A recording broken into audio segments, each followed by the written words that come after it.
Grace and peace to you. I'm Todd Townsend, Bishop of Huron. Tomorrow is Palm Sunday, also known as Passion Sunday. It's the doorway to Holy Week. This is the doorway to our house.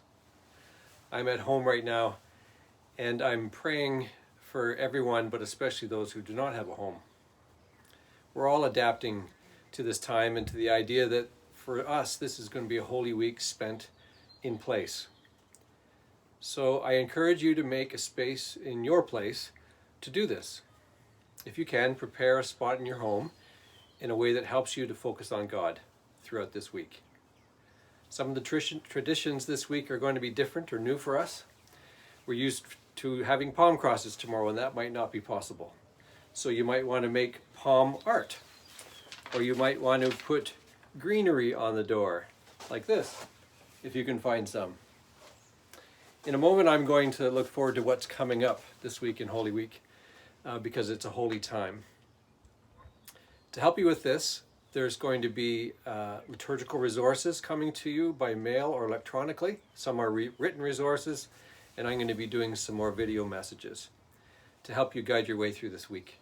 So please watch your inbox or the Diocese of Huron website. Now a word about the trouble in our world right now.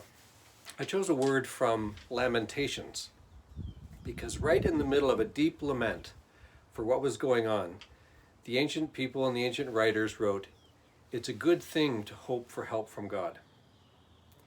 It's a bit surprising that a word of hope arises from the middle of a lament. But one thing the ancient world can teach us is how to do that, how to find hope arising in the middle of trouble. We can do this with lament. And a lament is an expression of anger, blame, hopelessness, sometimes fear, grief.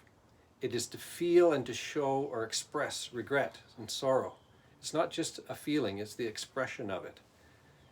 Many of us don't know what to do and how to do that, or to let ourselves do that. So here's 3 things God encourages us to do in our times of trouble: to complain, to request, and to express trust.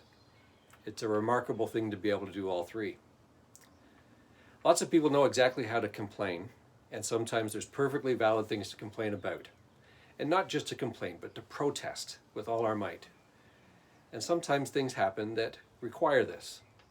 The Psalms in the Bible, for example, are full of people complaining to God, not asking for explanations, but saying, "Look, God, do you see this happening?" Some of us overindulge in our complaining and whining about inconveniences, but there is a thing called lament, and it's real. And it's a way to say to God, this is not right. This is not how things are supposed to be. And we can do that faithfully. We can also make requests. We can actually request something to change. We can ask people, ourselves, or God to change, to encourage some new thing to come out of it. What might come for the people who are in need right now if we make a request and an action? And the third thing a lamenter is encouraged to do is to trust, to wait, to believe that God is trustworthy, that in spite of all the evidence that is around us, God hears the protest, sees the wrong and the pain, and wants to and intends to and will put it right somehow.